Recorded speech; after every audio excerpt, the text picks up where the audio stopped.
সকালবেলা ঘুম থেকে উঠেই পুরো নদীটায় কুয়াশা আবৃত হয়েছিল এবং দৃশ্যটা খুবই রোমাঞ্চকর লাগছিল।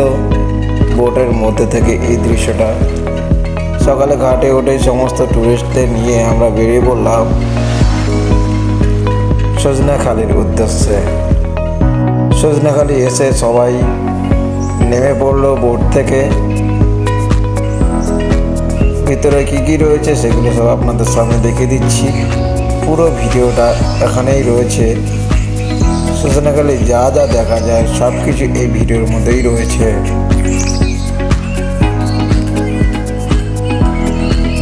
এখানে সবাই মিলে এই কচ্ছপগুলোর ছবি তুলে রাখছিল। দেখতে খুব সুন্দরই লাগছিল এই কচ্ছপগুলোকে।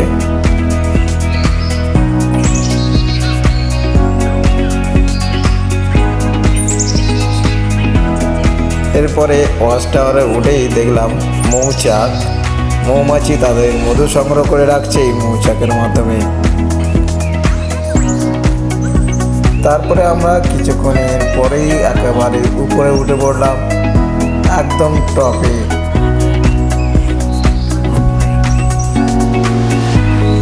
উপর থেকে দেখতে জঙ্গলের ঠিক এরকমই লাগে, খুবই সুন্দর। যত দূর পর্যন্ত চোখ যাচ্ছে দেখুন জঙ্গল আর জঙ্গল। সামনে দেখতে পাচ্ছি একটা পুকুর রয়েছে, মিষ্টি জলের পুকুর। তারপর আমরা নেমে এলাম সজনাখালির মধ্যেই এই দোকানটি রয়েছে। আপনাদের যা যা পছন্দ আপনারা নিতে পারবেন, এখান থেকে সংগ্রহ করতে পারবেন। তারপরে সামনে মিউজিয়াম, এখানে মিউজিয়ামটা বন্ধ ছিল তাই সবাই ফটো তুলে নিয়ে চলে এলাম। আসার পথে এই সুন্দরী গাছ, এগুলো ছিল সুন্দরী গাছ এবং তাদের শ্বাস প্রশ্বাস দেখতে পাচ্ছেন। এগুলো দেখার পরে আমরা ঘাটে চলে এলাম। ঘাটে এসেই বোটের জন্য অপেক্ষা করছিলাম। বোট আসতেই আমরা সবাইকে বোটে তুলে নিলাম।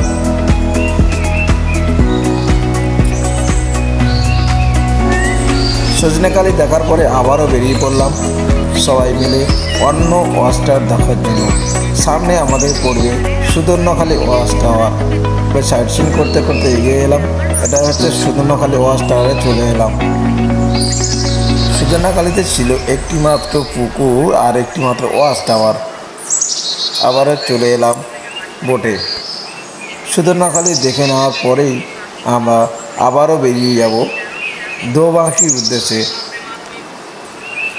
আমরা এখন জঙ্গলের সাইট সিন করতে করতে,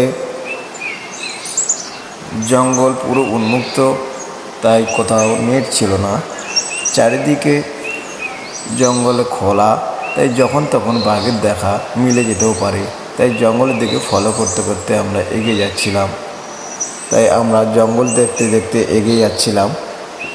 এটা হচ্ছে সবথেকে সরু খাঁড়ির মধ্যে থেকে আমরা এখন যাচ্ছি বনবী ভারানী, এই খাঁড়িটার নাম। এই খাঁড়ি থেকে আমরা অনেক সময় বাঘ দেখেছি এপার থেকে ওপারে হয়ে যেতে। তাই সেই খাঁড়ি থেকে আমরা এই টুরিস্টদেরকে নিয়ে এগিয়ে গেলাম। তারপর আমাদের যেতে যেতে লাঞ্চের টাইম হয়ে গেল। সমস্ত গেস্টদের আমরা লাঞ্চের খাবার খাইয়ে নিলাম। লাঞ্চে আমাদের কি কি ছিল সেটা আপনাদেরকে দেখিয়ে দিচ্ছি।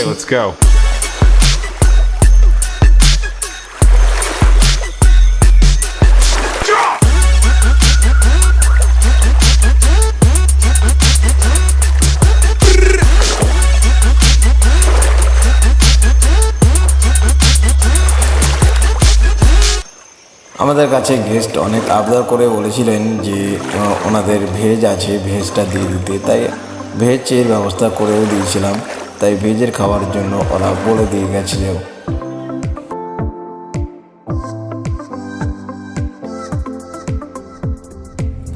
আমরা চলে এলাম দোবাঁকির মধ্যে। দেখতে পাচ্ছেন দোবাঁকিতে সবাই নেমে গেছে আগে, আমি পিছনে থাকলাম কারণ এখানে প্রচণ্ড ভিড় হয়। তো আজকের দিন দেখতে পাচ্ছি এখানে ভিড় একদমই কম। এখানে প্রায় 900 কিলোমিটার একটা ব্রিজ রয়েছে, সেই ব্রিজের উপর থেকে আমরা হেঁটে যাচ্ছি এবং ব্রিজের উপর থেকেই চারিদিকে নিচে জঙ্গল দেখা যাবে। পুরো এরিয়াটা খুব সুন্দরভাবে দেখতে লাগে। অনেক সময় এই নিচ থেকেই অনেক বাঘ হরিণ হেঁটেও যায়, সেগুলো দেখা যায়। দেখতে পাচ্ছেন বাঘের পায়ের ছাপ দেখালাম। এখন দেখতে পাচ্ছি হরিণ নিচে রয়েছে। আমরা এগুলো দেখলাম, সমস্ত ট্যুরিস্টদেরকে দেখিয়ে দিলাম। তারপর এখানে ওয়াচ টাওয়ারে উঠে উপর থেকে দেখতে পাবেন দূরে পুকুর রয়েছে, মিষ্টি জলের পুকুর, যেখানে বাঘ হরিণ সবাই জল খেতে আসে। সেই মুহূর্তে এই দৃশ্যটা দেখা খুবই ভাগ্যের ব্যাপার যে বাঘ হরিণ একসাথে জল খাওয়াটা।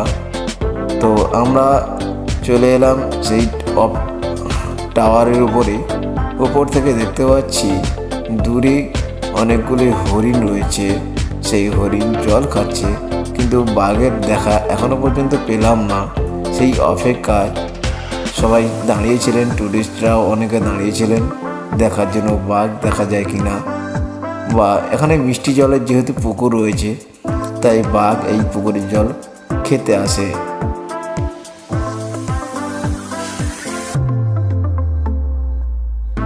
দোবাঁকি পুরো ঘোরা হয়ে যেতে আমরা সমস্ত ট্যুরিস্ট নিয়ে আবারও বোটে উঠে পড়লাম।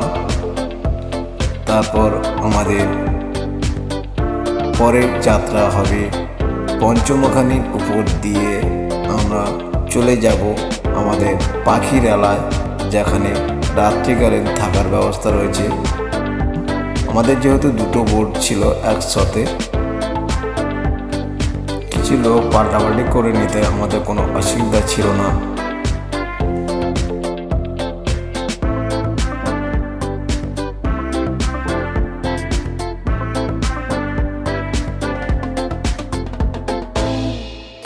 একটু ভালো করে লক্ষ্য করে দেখবেন, ঠিক এই জায়গাটায় ঘাস রয়েছে, এইখানে অনেক সময় বাঘ দেখা যায়। তো আমরা 2020 সালে এখানে 3খানা বাঘ একসাথে পেরোতে দেখেছিলাম, এবং এখন 2025 সাল, যদিও দেখা পেলাম না আজকের। তো আমাদের সমস্ত ট্যুরিস্টরা খুবই আনন্দের সহিত জঙ্গল পরিদর্শন করছিলেন।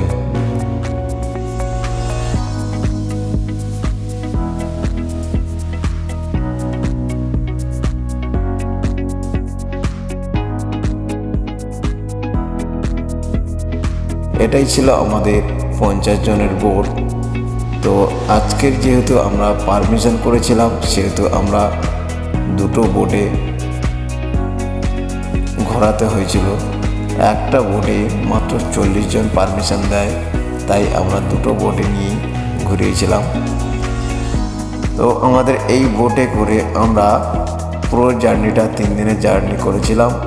তো আজকের আমরা জঙ্গলের মধ্যে থেকেই যাচ্ছি, যেই জায়গায় সবথেকে বেশি বাঘ দেখা যায়, সেই কোর এরিয়াটা, সেটা ঘুরে দেখলাম। কিন্তু যদিও ভাগ্য খারাপ ছিল, আমাদের বাঘটা দেখা গেল না। তো কিছু করার নেই, আমরা এগিয়ে গেলাম, আরও দেখতে দেখতে এগিয়ে গেলাম।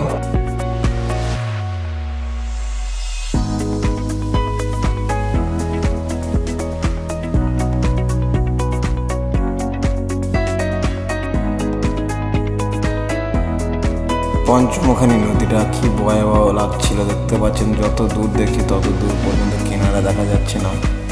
তবে এখানে একটা জিনিস আপনারা ভালো করে লক্ষ্য করে দেখুন, পঞ্চমুখানির উপর দিয়ে যখন আমরা যাচ্ছি, সূর্যটা যখন অস্ত যাচ্ছে কত সুন্দর লাগছে।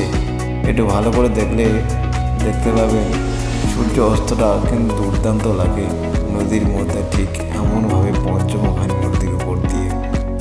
সেটা দেখার পরে আমরা আবারও এগিয়ে গেলাম আমাদের রাত্রিকালীন থাকার যেখানে বাসস্থান, সেখানে পাখিরালার দিকে।